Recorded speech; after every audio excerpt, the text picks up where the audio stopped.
पंजाब के किसान ने पूरे देश को आज जो दिशा दिखाई है, और आज की बात नहीं है, गदरी बाबा के जमाने से पंजाब ने इस देश में क्रांति को दिशा दिखाई है।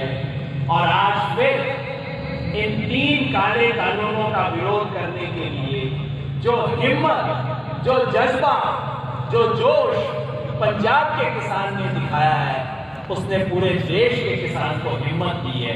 मैं आपको सिर्फ शुक्रिया अदा करता हूं। यहां पे कर्नाटका के किसानों ने, देश भर के किसानों ने आपके लिए कुछ भेजा है। कर्नाटक के किसानों का सबसे बड़ा संगठन है कर्नाटका राज्य रैयत संघ।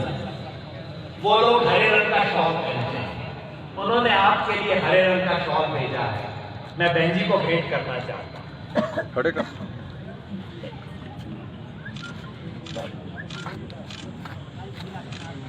बंगाल का रंग लाल है। बंगाल के हमारे किसानों ने मेरे को कहा था कि पंजाब के किसानों को जाके आपको ये पहना के आना है। जगमोहन जी सर इधर नु थोड़ा सा इधर कर लो सर।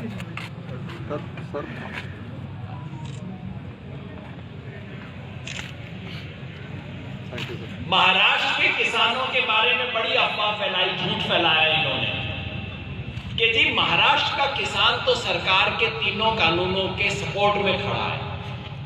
मैंने वहां राजू शेट्टी जी हमारे साथी हैं, नेता है, उनसे पूछा।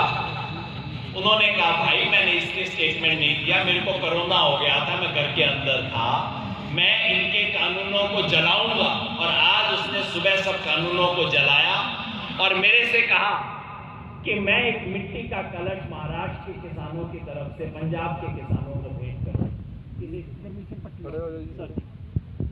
सर सामने। ओके जी।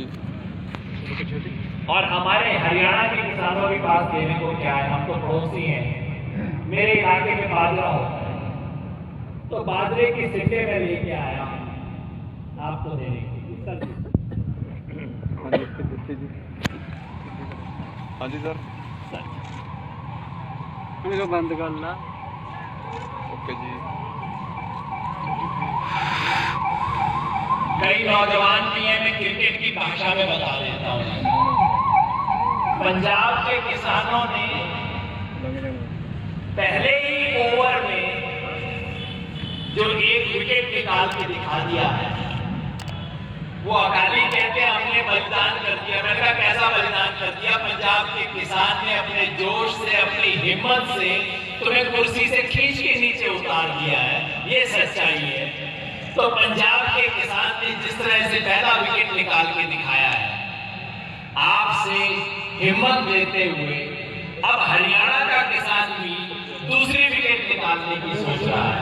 हमारे यहाँ का डिप्टी चीफ मिनिस्टर है, वो भी अपने आप को किसानों का नेता बताता है। तो अब हरियाणा का किसान भी उसे कहता है कि हमारे को जो हालत पंजाब के किसान आंदोलन ने अकालियों की है, उनको कुर्सी से उतरने के लिए मजबूर किया है, उसी तरह से हरियाणा का किसान भी अब हरियाणा के डिप्टी चीफ मिनिस्टर को कुर्सी से उतार के दिखाएगा। और अगर ये सिलसिला जल्दी ना रुका, अगर केंद्र सरकार नहीं मानी और ये काले कानून वापस नहीं हुए, तो दिल्ली की कुर्सी के साथ भी वही करेंगे जो कि पंजाब और हरियाणा की कुर्सियों के साथ किया है। ये लंबे भाषण का टाइम नहीं है, 4 वैसे भी बज गए हैं, पीछे से थोड़ी देर में हॉर्न बजने शुरू हो जाएंगे। बहुत टाइम हमने लगा दिया है। मैं सिर्फ इतना कहना चाहता हूं कि आज इतने धूप में, इतनी परेशानी में पूरे देश भर का किसान क्यों बैठा है? सुबह से खबर आ रही है, तमिलनाडु से खबर आई है, कर्नाटका से फोटो आए हैं। कर्नाटका में इसी तरह उन्होंने रोक दिया। महाराष्ट्र में हर डिस्ट्रिक्ट हेडक्वार्टर में जाके उन्होंने बिलों की कॉपियों को जलाया है। हमारे हरियाणा में मैं वहां से होते हुए आया, वहां पे हमने कई जगह पे ब्लॉकेट किया हुआ है, खबरें वहां से आ रही हैं। उत्तर प्रदेश में, जो पश्चिम उत्तर प्रदेश मेरठ वगैरह के नजदीक है, वहां पे भी यही हो रहा है। राजस्थान के कुछ इलाकों में यह हो रहा है। और अभी तो शुरुआत है। जो पंजाब के किसान ने जो ज्योति जलाई है, वो पूरे देश तक पहुंचेगा। मैं आपको यकीन दिलाता हूं, ऑल इंडिया किसान संघर्ष कोऑर्डिनेशन कमेटी, जिसमें जगमोहन जी भी हमारे कॉमरेड हैं, साथी हैं, हम आपस में मिलकर काम करते हैं। ऑल इंडिया किसान संघर्ष कोऑर्डिनेशन कमेटी आपकी इस ज्योति को, जो दीपक आपने जलाया है, इसको पूरे देश के कोने कोने में पहुंचाएगी। और एक ही संदेशा है, या तो इन काले कानूनों को वापस लो, नहीं तो तुम गद्दी छोड़ दो। ये संदेशा लेके हम जाएंगे। किसान एकता जिंदाबाद, जिंदाबाद जिंदाबाद, मोदी सरकार मुर्दाबाद, मुर्दाबाद मुर्दाबाद, काले कानून वापस करा के रहेंगे। एक एक कानून की लंबी बातें आज दिन भर हुई होंगी, मैं वो ज्यादा दोहराऊंगा नहीं, हमारे सारे आदमियों ने सबने समझा दी होगी बात। मैं 100 बात की एक बात कहता हूं सिर्फ, आज किसान के सर के ऊपर एक कच्ची सी छत पड़ी हुई है। ये जो मंडी में सरकारी खरीद हो जाती है, मैं रास्ते में देखते हुए आ रहा था, बहुत बढ़िया जीरी लगी हुई थी सब तरफ, जीरी हो, कणक हो, किसान के सर पे कच्ची सी छत है कि भाई चल तो फसल तेरी जब हो जाएगी, सरकार ने एक रेट दिया होगा, वो रेट तो तेरे को मिल ही जाएगा। ये छत कच्ची है, बीच बीच में टूटी भी हुई है, पानी भी लीक करता है इस छत से। किसान कहता था कि मेरी छत को पक्का कर दो। मोदी जी ने क्या कहा?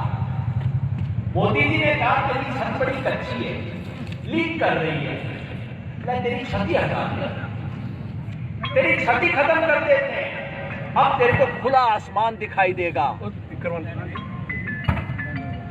मोदी जी कहते हैं तेरे सर पे से छत ही हटा दी, अब देख तेरे को खुला नीला आसमान दिखाई देगा, रात को तारे दिखाई देंगे, तू तो आजाद हो गया। किसान कहता है मुझे ये आजादी नहीं चाहिए। किसान कहता है मेरे को पक्की छत चाहिए, मेरे को ये खुले आकाश वाली आजादी नहीं चाहिए जिसमें से पानी मेरे घर के अंदर आएगा। मोदी जी, छत को अच्छा कर सकते हो तो कर दो, छत को हटाओ। वो कहते हैं एपीएमसी को बाईपास करेंगे, 2 साल में एपीएमसी खत्म हो जाएगी हमारी। वो कहते हैं कॉन्ट्रैक्ट खेती से ये होगा वो होगा।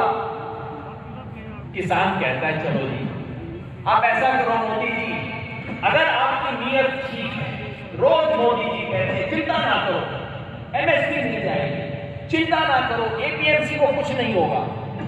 मोदी जी, आपकी नीयत अगर सच्ची है, आप कानून में इस बात को लिख दीजिए, आप लिख दो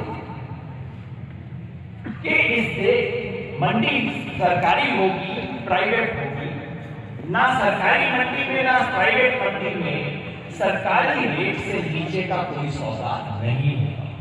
लिख दो ना कानून। जैसे कंज्यूमर के लिए एमआरपी लिखी होती है बोतल के ऊपर, तेल पे साबुन पे एमआरपी लिखा होता है, इससे ज्यादा रेट नहीं ले सकते, वैसे किसान का एमएसपी लिख दो कि इससे नीचे नहीं हो सकता।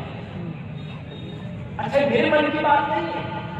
सन 2011 में जब मोदी जी चीफ मिनिस्टर थे गुजरात के, तब कई चीफ मिनिस्टरों की कमेटी बनी, मोदी जी उसके चेयरमैन थे। उस समय प्रधानमंत्री देश के थे सरदार मनमोहन सिंह।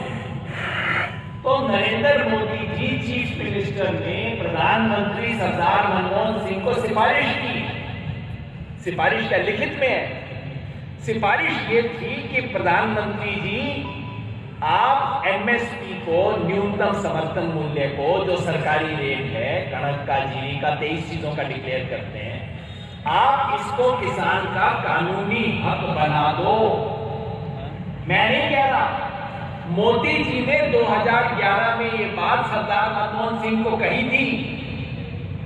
तो मैं कहता हूं, इस देश का सारा किसान कहता है, प्रधानमंत्री नरेंद्र मोदी जी, आप मुख्यमंत्री नरेंद्र मोदी जी की बात मान लो, मेरी ना मानो, किसान जथेबंदियों की बात ना मानो, ये सब अगुओं की बात ना मानो, आप अपनी बात तो खुद को मान लो। आपने अपने मुंह से कहा था वो बात तो मान लो। इसलिए सारे देश का किसान कहता है, एमएसपी को कानूनी हक बनाना पड़ेगा। अगर कानूनी हक नहीं बनाते तो हमारे तो तुम्हारी नीयत पे कोई भरोसा नहीं। भरोसा इसलिए नहीं है कि पिछले 6 साल में 4 बार ये सरकार ऐसे काम कर चुकी है जो एमएसपी को खत्म करने वाले काम है। मौका देख रहे हैं। इस साल भी पंजाब और हरियाणा को चिट्ठी लिखी है कि बहुत ज्यादा तुम कणक ले रहे हो, बहुत ज्यादा चीनी ले रहे हो, कम करो। खुल के कह चुकी है सरकार। इसलिए आपकी नीयत पे शक है। आपकी नीयत पे शक इसलिए है मोदी जी कि ये कानून लाने से पहले आपने किसी किसान से पूछा भी नहीं। आपकी नीयत पे शक इसलिए है मोदी जी कि आपने ऑर्डिनेंस लाने के बाद भी किसी के किसान की जत्थेबंदी से राय नहीं की। यहाँ पे राज्यपाल साहब के कई दोस्त बैठे हैं। मेरी बात भी राज्यपाल साहब से पिछले महीने, उन्होंने बताया प्लानिंग कमीशन के अंदर गए और उन्हें क्या पता लगा। अरे मेरे से बात ना करते, चलो जगमोहन सिंह से बात ना करो, आप राज्यपाल साहब से तो बात कर लो। एक किसान जत्थेबंदी से बात नहीं की इन्होंने। और आज इस देश की एक भी किसान जत्थेबंदी इनके साथ नहीं है। सारी किसान यूनियन, बीजेपी की अपनी किसान यूनियन इनके खिलाफ है। आरएसएस की भारतीय किसान संघ, उसने लिख के स्टेटमेंट दिया है कि ये कानून ऐसे हैं, इसको संसद की कमेटी में चर्चा होनी चाहिए, इसको ऐसे पास नहीं करना चाहिए। तो आपकी अपनी यूनियन आपके साथ नहीं है। मेरे को तो नियत पे शक है, या उनको भी, आपके अपने लोगों को शक है। अकालियों को कुर्सी छोड़नी पड़ी। इसलिए या तो किसान पागल है, या तो किसान को पता नहीं। आप मेरे को एक गिफ्ट दे रहे हो जो मैंने कभी मांगी नहीं। पिछले 50 साल में किसी किसान जत्थेबंदी ने मांगा नहीं है कानून जो आप दे रहे हो मेरे सर पे।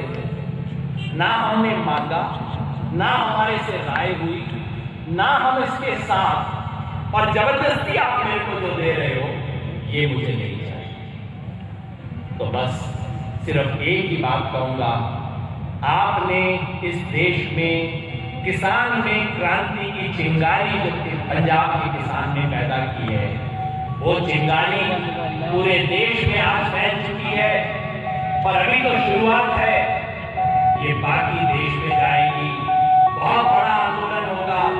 तो आप सबको मेरी तरफ से, हरियाणा के किसान की तरफ से, पूरे देश के किसानों की तरफ से, देश के किसानों की तमाम जत्थेबंदियों की तरफ से, मेरे तरफ से बहुत बहुत शुक्रिया। सत श्री अकाल। वाहिगुरू जी का खालसा, वाहिगुरू जी की फतेह।